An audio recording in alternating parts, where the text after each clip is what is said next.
Hello friends, welcome to Abhipedia powered by Abhimanyu IAS. इस video में हम पंजाब के कुछ मल्टीपल चॉइस क्वेश्चन डिस्कस करने वाले हैं और आज हम डिस्कस करेंगे पंजाब की इकोनॉमी से रिलेटेड कुछ मल्टीपल चॉइस क्वेश्चंस। कुछ ऐसी रेगुलेटरी बॉडीज़, कुछ ऐसी स्कीम्स हैं गवर्नमेंट ऑफ पंजाब की जो रिलेटिवली हम लोग निगलेक्ट करते हैं whenever we are preparing for Punjab level exams. In this video we will be discussing some of those bodies and some of those schemes and I have framed some multiple choice questions on those. If you are already prepared for the section, try to pause the video after every question and try to attempt it yourself. At the end of the video, you will be able to have a fair idea of where you stand as far as Punjab economy is concerned. Video देखने से पहले अगर आपने अभी तक इस channel को subscribe और लाइक नहीं किया है, please subscribe and press the bell icon so that you get notified of all the videos as and when we post them. Let us start the video. Question number 1. Consider the following statements. The Punjab Bureau of Investment Promotion has been established by the Government of Punjab as one-stop clearance for the proposal of new investments in the state. Second, it coordinates with the Department of Industry for organizing trade fairs, road shows, seminars and conferences for investment promotion. Third, it is designated as the nodal agency for promoting ease of doing business in the state. इनमें से कौन कौन सी statement correct है? Punjab bureau of investment promotion के regarding इनमें से कौन सी स्टेटमेंट करेक्ट है? 1 and 2, 2 and 3, 1 and 3 या all of the above? So we generally tend to neglect this type of bodies, this type of boards, commissions which are in news or maybe not in news but they have static relevance. तो इसमें जो पहली statement है PBIB is established for one stop clearance, ये statement correct है. Second, ये coordinate करती है डिपार्टमेंट ऑफ इंडस्ट्री के साथ ताकि इन्वेस्टमेंट को प्रमोट किया जा सके, ये भी करेक्ट है. ये एक नोडल एजेंसी है पंजाब में ईज ऑफ डूइंग बिजनेस को बढ़ाने के लिए. Of course it is also correct. तो इसका आंसर आपका हो जाता है all of the above. D, all of the above is the answer here.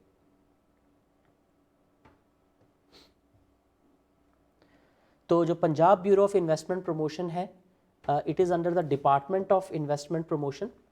इसे पंजाब गवर्नमेंट ने as a one stop solution बनाया है, जैसा कि नाम से ही पता लगता है, ब्यूरो ऑफ इन्वेस्टमेंट प्रमोशन, कि यहाँ पर कोई भी इंडस्ट्रियलिस्ट इन्वेस्ट करने के लिए आ रहा है उसे सिंगल विंडो क्लियरेंस प्रोवाइड कराना. बेसिकली सिंगल विंडो क्लियरेंस कि सारे उसको जितने भी क्लियरेंसेस चाहिए स्टेट से, they can be provided at one stop. Single window clearance to the industries to interact with industry at the national and international level ताकि investment promote की जा सके.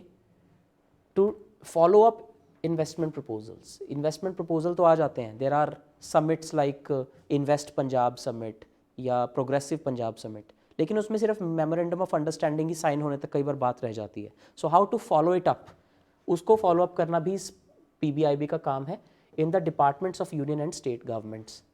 Then to follow up and monitor any other matters of Punjab pending in any ministry or department of the union government. किसी भी industrialist ने अगर कोई demand रखी होती है that we need this particular infrastructure और this particular relief by the state government, उसे मॉनिटर करना, उसे फॉलो अप करना इसका काम है.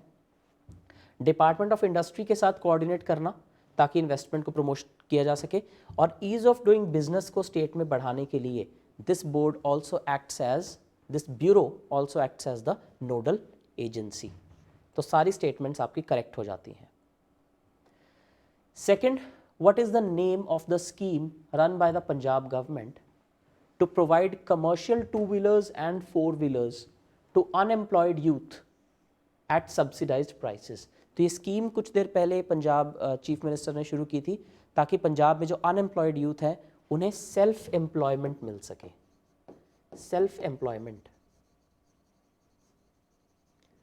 तो उन्हें सब्सिडाइज्ड रेट्स पे 2-wheelers और 4-wheelers प्रोवाइड कराए गए. सब्सिडाइज्ड रेट्स पे लोन्स के थ्रू 2-wheelers 4-wheelers प्रोवाइड कराए गए ताकि वो जो उबर या ओला जैसी जो कैब हायरिंग सर्विसेज हैं या जो बाइक हायरिंग सर्विसेज हैं उनमें अपना जो है एम्प्लॉयमेंट जनरेट कर सकें. सो उस स्कीम का नाम क्या है? अपनी गड्डी अपना रोजगार, your transport our responsibility, commute with us या गड्डी विच रोजगार. Which of this is the name of that scheme? तो इसका आंसर है ए, अपनी गड्डी अपना रोजगार. तो उन्हें सब्सिडाइज्ड रेट्स पर लोन प्रोवाइड करा के ये व्हीकल्स दिए जाते हैं ताकि वो खुद सेल्फ एम्प्लॉयमेंट जनरेट कर सकें।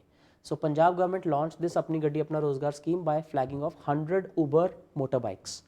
इस स्कीम के तहत स्टेट गवर्नमेंट कमर्शियल 2 व्हीलर्स और 4 व्हीलर एम्प्लॉय प्रोवाइड कर रही है अनएम्प्लॉयड यूथ को, ताकि वो सेल्फ एम्प्लॉय हो सकें, एज वी जस्ट डिस्कस्ड।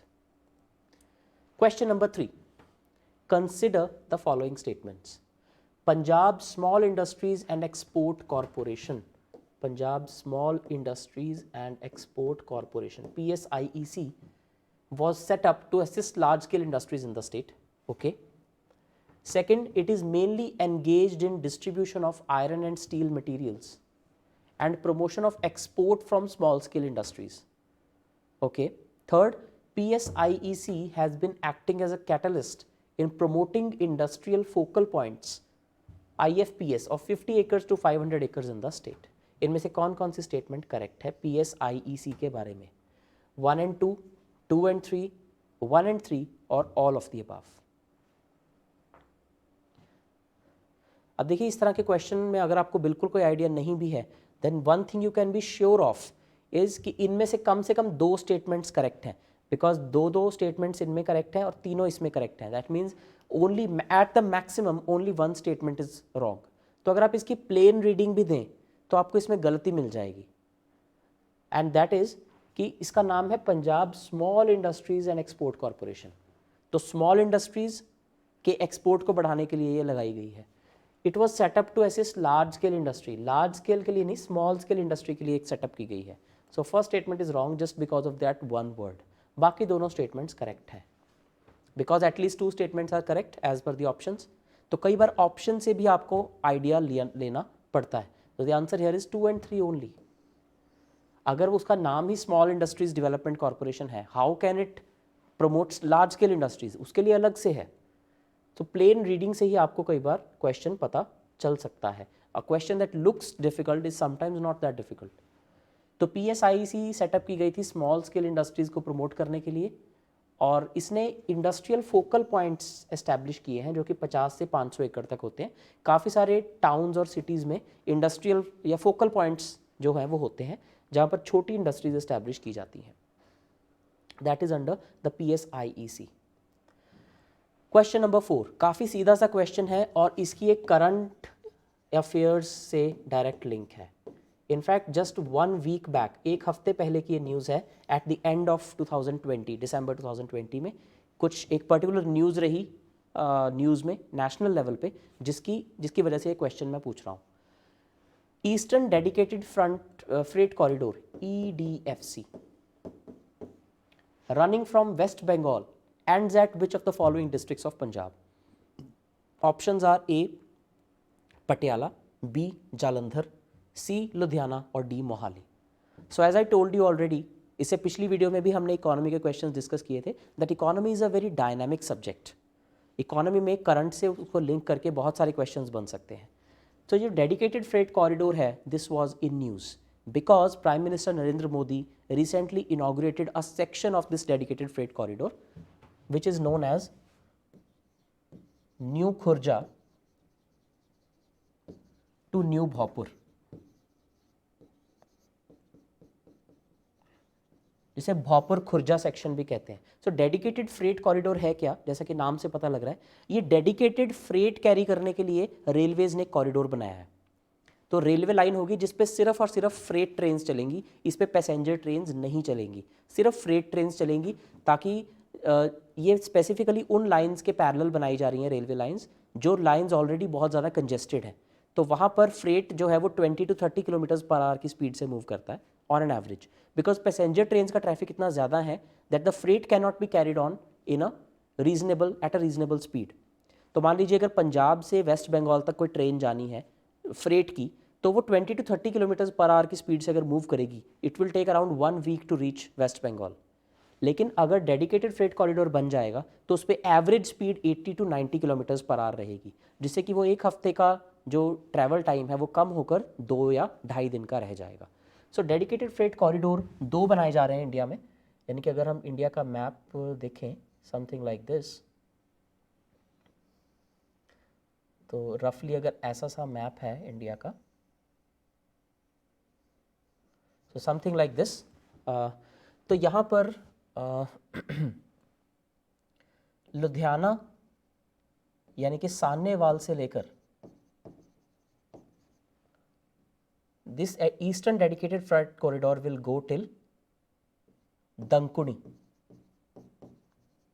जो सान्नेवाल है it is in Punjab in the Ludhiana district, और जो दंकुनी है it is in West Bengal, और ये सेक्शन करीब करीब 1800 किलोमीटर लंबा होगा। तो ईस्टर्न डेडिकेटेड फ्रेट कॉरिडोर सान्नेवाल से लेकर दंकुनी इन वेस्ट बंगाल तक, और जो वेस्टर्न फ्रेट कॉरिडोर है वो यूपी में यहाँ से शुरू होगा, दिस प्लेस इज दादरी, और यहाँ से लेकर ये जाएगा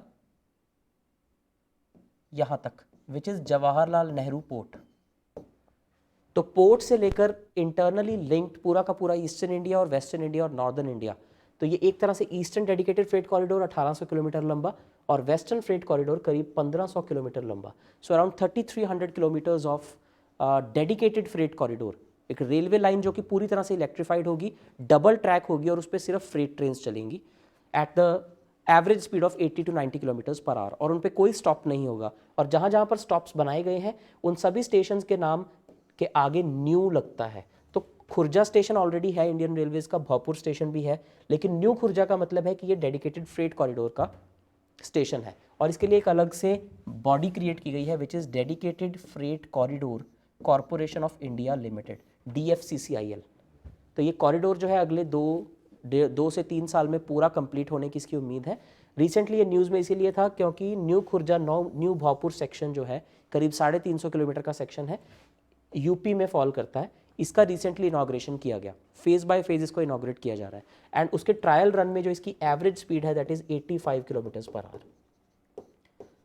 अगर ये डेडिकेटेड फ्रेट कॉरिडोर पूरी तरह से कंप्लीट हो जाता है then it will be a revolution in freight carrying in India, क्योंकि जो रोड्स हैं उसके ऊपर से ट्रक्स का जो लोड है वो बहुत कम हो जाएगा और फ्रेट कैरेज बहुत ज़्यादा एफिशिएंट हो जाएगी which will be a very good boost to Indian economy. तो इसमें पंजाब की रेलिवेंस ये है कि ईस्टर्न डेडिकेटेड फ्रेट कॉरिडोर जो है वो पंजाब से शुरू हो रहा है from Sahnewal, and the question is asking कि ये पंजाब के किस डिस्ट्रिक्ट से शुरू होता है, तो सान्नेवाल फॉल करता है लुधियाना में, सो सी लुधियाना बिकम्स योर आंसर। तो कोई भी इस तरह की न्यूज़ है चाहे वो नेशनल रेलिवेंस की हो, उसमें अगर कहीं से भी पंजाब या आपकी स्टेट उससे कंसर्न्ड है then you have to know about it. तो लुधियाना एक काफ़ी बड़ा इंडस्ट्रियल टाउन है, लुधियाना के आगे खन्ना है, देन देर इज़ सरहंद, अब सरहंद में there is new Sirhind railway station जो कि नया डेवलप हो रहा है। So new Sirhind will not be for ordinary passengers, it will B for the dedicated freight corridor. वहाँ पे सिर्फ कंटेनर्स और जो फ्रेट है सिर्फ वही कैरी किया जाएगा। So you should know about this कि कौन कौन से डिस्ट्रिक्ट से होकर गुजरेगा, और शुरू होता है वो लुधियाना से। So eastern dedicated freight corridor Ludhiana Sahnewal से शुरू होता है और दंकुनी नियर कोलकाता तक ये जाएगा। इसका टोटल लेंथ जो है दैट इज़ 1839 किलोमीटर्स, और जो वेस्टर्न डेडिकेटेड फ्रेट कॉरिडोर है वो दादरी यूपी से शुरू होता है और आगे वो जाता है जवाहरलाल नेहरू पोर्ट यानी कि मुंबई के पास। Question number 5, consider the following statements. Number 1, Punjab information and communication technology corporation Infotech was incorporated in the year 1976। दो फैक्ट्स हैं इसमें, पहला एक बॉडी का नाम बताया गया है, दूसरा उसका इनकॉर्पोरेशन ईयर है। Second, it undertakes setting up of industrial estates including IT parks and SEZ units. बड़ा ही सीधा सा क्वेश्चन है, आपने करेक्ट स्टेटमेंट बतानी है। तो क्या इन्फोटेक एक बॉडी 1976 में कॉन्स्टिट्यूट हुई थी, या और दूसरा क्या उसका फंक्शन है IT पार्क्स और SEZ यूनिट्स एस्टैब्लिश करना। So actually both these are correct, काफ़ी सीधा सा क्वेश्चन है, both 1 and 2 are correct statements. तो पंजाब इन्फोटेक 1976 में इनकॉर्पोरेट किया गया था to promote IT and electronics industry in the state. Infotech जैसा कि नाम से ही पता चल रहा है ये क्या क्या एक्टिविटीज़ करती है, इंडस्ट्रियल एस्टेट जैसे कि IT पार्क और SEZ यूनिट एस्टैब्लिश करना, ह्यूमन रिसोर्स डेवलपमेंट करना, HR डेवलपमेंट करना, इंक्यूबेशन सेंटर्स बनाना, लोगों को ट्रेनिंग देना इंडस्ट्री में, promoting the state as a preferred investment destination and initiatives for monitoring investments। IT और e-governance initiatives भी ये लेता है। So this body has been doing all this for the development of industry in Punjab, especially IT industry। Question number 6, Punjab became the first state to go digital in property registration as the government launched National Generic Document Registration System NGDRS. Second, the state has launched NGDRS with the technical assistance of National Informatics Center NIC. पहला तो क्या ये पहली state बनी है जिसने NGDRS के तहत सारी प्रॉपर्टी रजिस्ट्रेशन डिजिटल की है? That is a fact. Second, क्या इसमें टेक्निकल कोलैबोरेशन NIC की ली गई है या नहीं? You have to tell the correct statement. Options 1 only, 2 only, both 1 and 2 and neither 1 nor 2. So जो फर्स्ट स्टेटमेंट है ये करेक्ट है. Punjab actually has become the first state जिसमें सारी की सारी प्रॉपर्टी रजिस्ट्रेशन डिजिटल कर दी गई है under the programme national generic document registration system. दूसरी जो है कि इसमें टेक्निकल कोलैबोरेशन जो है वो नेशनल इंफॉर्मेटिक्स सेंटर के साथ है. This also is correct. तो आपका आंसर हो जाएगा बोथ 1 and 2. तो पंजाब कैबिनेट ने इसके लिए अप्रूवल दी थी. It's a cloud based national generic document registration system.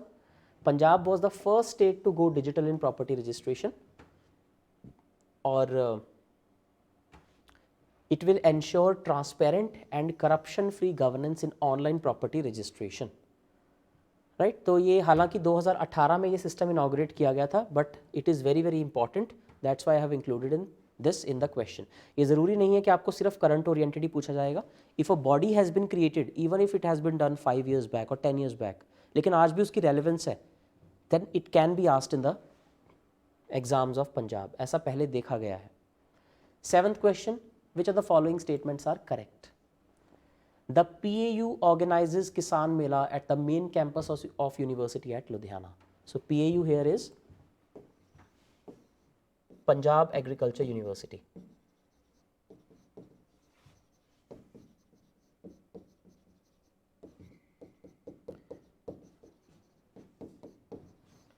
So PAU organizes Kisan Mela at the main campus of University at Ludhiana. Okay. Second, the Kisan Mela is held annually in March. इनमें से कौन सी statement correct है? 1, 2, both of these या none of these? तो जो पहली statement है ये करेक्ट है.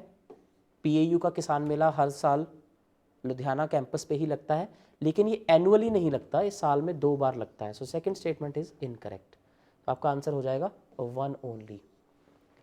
ये न्यूज़ में रहता है क्योंकि साल में 2 बार ये मेला किसान मेला लगता है. So it is in news, you should know about it. Kisan Mela is held twice a year, once in March before the start of sowing for Kharif crops and then in September when the Rabi season is about to start. तो दोनों जो crop cycles हैं रबी और खरीफ उनकी sowing से पहले ये मेला जो है ये वहाँ पर लगता है. And thousands of farmers take part in it. 8th question, arrange the following sectors according to decreasing order of consumption of electricity in Punjab. थोड़ा सा डेप्थ है इस क्वेश्चन में कि कंजम्पशन ऑफ इलेक्ट्रिसिटी के अकॉर्डिंग कौन कौन से सेक्टर्स हैं. इन सभी सेक्टर्स को आप डिक्रीजिंग ऑर्डर में लगाइए कि सबसे ज़्यादा जो इलेक्ट्रिसिटी कंज्यूम करता है उसे सबसे पहले और सबसे एंड में सबसे कम इलेक्ट्रिसिटी कंज्यूम करने वाले सेक्टर को. 1 is domestic, 2nd is agriculture, 3rd industry, 4th is commercial. Domestic यानी कि जो घरेलू हाउस होल्ड इलेक्ट्रिसिटी, एग्रीकल्चर हो गया, इंडस्ट्रीज़ यानी कि जो हैवी लार्ज इंडस्ट्रीज़ हैं, कमर्शियल यानी कि जो शॉप्स, एस्टैब्लिशमेंट्स, होटल्स यानी कि कमर्शियल लेवल के लिए जो यूज़ करते हैं. ऑप्शंस हैं 2 1 3 4, 2 3 4 1, 3 2 1 4 और 4 2 3 1. तो इस तरह के क्वेश्चंस में you can just simply apply your common sense. इसमें कोई बहुत ज़्यादा आई वुड से ऐसे कोई याद करने की ज़रूरत नहीं है. जैसे ये एक एस्टैब्लिश्ड फैक्ट है कि इन चारों सेक्टर्स में से सबसे ज़्यादा electricity, heavy consumption of electricity होती है इंडस्ट्री में. Industry is the like highest I would say anywhere in India, not only in Punjab, anywhere in India industry is the highest consumer of electricity. तो industry सबसे पहले आएगी यानी कि 3 has to come at the first place. Second number पे पंजाब के case में, now this is not true for other states, Punjab के केस में second highest consumer is agriculture क्योंकि पंजाब कृषि प्रधान राज्य है. तो एग्रीकल्चर में बहुत ज़्यादा इलेक्ट्रिसिटी जाती है. Lakhs of tube wells, water pumps, agriculture आता है 2. देन डोमेस्टिक सेक्टर आता है, domestic consumption of electricity, and and में आता है commercial, because Punjab is not a very preferred, I would say यहाँ पर बहुत ज़्यादा कमर्शियल एक्टिविटी नहीं है, चाहे वो यानी कि commercial activity you means shops establishments उतनी ज़्यादा नहीं है जितनी कई डेवलप्ड स्टेट्स में है. सो commercial is at the end. आपका आंसर होता है 3214. तो सी इज़ योर करेक्ट आंसर.